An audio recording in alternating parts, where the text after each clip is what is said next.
അസ്സലാമു അലൈക്കും വറഹ്മത്തുള്ളാഹി വബറകാതുഹു. പ്രിയമുള്ളവരെ, പരിശുദ്ധ ബറാഅത്ത് രാവ്, ബറാഅത്ത് നോമ്പ് നമ്മിൽ നിന്നും കഴിഞ്ഞുപോയി.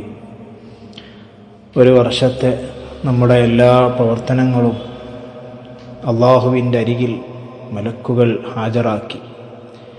നമ്മുടെ ഫയലുകളെല്ലാം അള്ളാഹുവിൽ ഹാജരാക്കപ്പെട്ടു. നമ്മുടെ നന്മകൾ അള്ളാഹുവിലേക്ക് എത്തണമെങ്കിൽ അള്ളാഹു സുബ്ഹാനഹു വ തആല പറയുന്നൊരു കണ്ടീഷൻ, ഇന്നമാ യതഖബ്ബലുല്ലാഹു മിനൽ മുത്തഖീൻ, മുത്തഖീങ്ങളിൽ നിന്ന് തഖ്വയുള്ളവയിൽ നിന്ന് മാത്രമാണ് ഞാൻ സ്വീകരിക്കുകയുള്ളൂ. ആ നിലക്ക് നോക്കുമ്പോൾ ഈ ഒരു വർഷം, കഴിഞ്ഞൊരു വർഷം നമ്മിൽ നിന്നും അള്ളാഹുവിലേക്ക് സമർപ്പിക്കപ്പെട്ട നമ്മുടെ ഡീറ്റെയിൽസിൽ എന്തായിരിക്കും അള്ളാഹുവിൻ്റെ അരികിൽ എത്തിയിട്ടുണ്ടാവുക? അള്ളാഹു തആല പറയുന്നുണ്ട്, എല്ലാ ഖൈറും എല്ലാ ശർറും അള്ളാഹുവിൻ്റെ അരികിൽ കാണിക്കപ്പെടും. യൗമ തജിദു കുല്ലു നഫ്സിൻ മാ അമിലത് മിൻ ഖൈരിൻ മുഹ്ളറൻ വമാ അമിലത് മിൻ സൂഇൻ. ചെയ്ത തെറ്റും നന്മയും എല്ലാ മനുഷ്യൻ കാണും. ലൗ അന്ന ബൈനഹാ വബൈനഹു അമദൻ ബഈദാ. ആ മനുഷ്യൻ ആ തെറ്റിങ്ങനെ കാണുമ്പോൾ ആ തെറ്റും ഞാനും തമ്മിൽ ഒരുപാട് ദൂരമുണ്ടായിരുന്നെങ്കിൽ എന്ന് ആഗ്രഹിക്കുന്ന വല്ലാത്തൊരു രംഗമാണ് ഖിയാമത്ത് നാളിലെ മഹ്ശറ എന്ന് പറയുന്ന ലോകം. അള്ളാഹു നമ്മളെയൊക്കെ രക്ഷപ്പെടുത്തി പെരുമാറാവട്ടെ.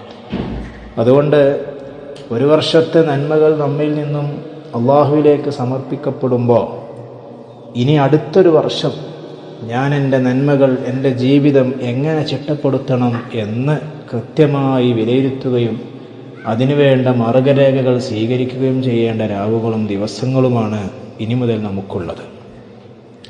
അള്ളാഹു നമ്മിൽ നിന്നും സ്വീകരിക്കപ്പെടണം, അതാണ് ഏറ്റവും വലിയ വിഷയം. ബഹുമാനപ്പെട്ട ഫുളൈൽ ഇബ്നു ഉബൈദ് റളിയല്ലാഹു അൻഹു പറയുന്നുണ്ട്, ലഅൻ അകൂന അഅലമു അന്നല്ലാഹു ഖദ് തഖബ്ബല മിന്നി മിസ്കാല ഹബ്ബത്തിൻ മിൻ ഖർദൽ.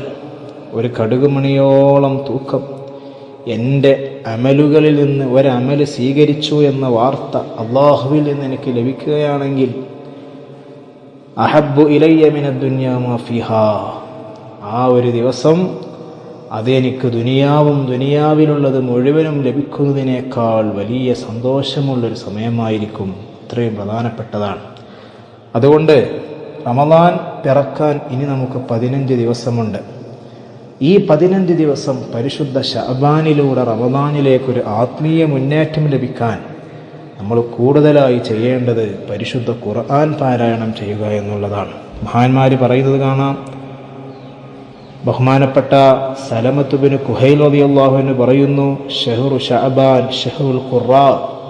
ശഅബാൻ മാസം എന്ന് പറയുന്നത് ഖുർആൻ പാരായണം ചെയ്യുന്നവരുടെ മാസമാണ്. ചില മഹാന്മാരൊക്കെ ഉണ്ടായിരുന്നു, ശഅബാൻ മാസം അങ്ങോട്ടായാൽ അവരവരുടെ കച്ചവട സ്ഥാപനങ്ങളൊക്കെ പൂട്ടിവെച്ച് തഫറഗ ഇലാ ഖിറാഅത്തി, അവർ പരിശുദ്ധ ഖുർആൻ ഓതാൻ വേണ്ടി ചെലവഴിക്കുമെന്ന്. അല്ലാഹു സുബ്ഹാനഹു വ തആല ധാരാളം ഖുർആൻ ഓതി പരിശുദ്ധ റമദാനിനെ സ്വീകരിക്കാൻ അല്ലാഹു തൗഫീഖ് ചെയ്യട്ടെ. അസ്സലാമു അലൈക്കും.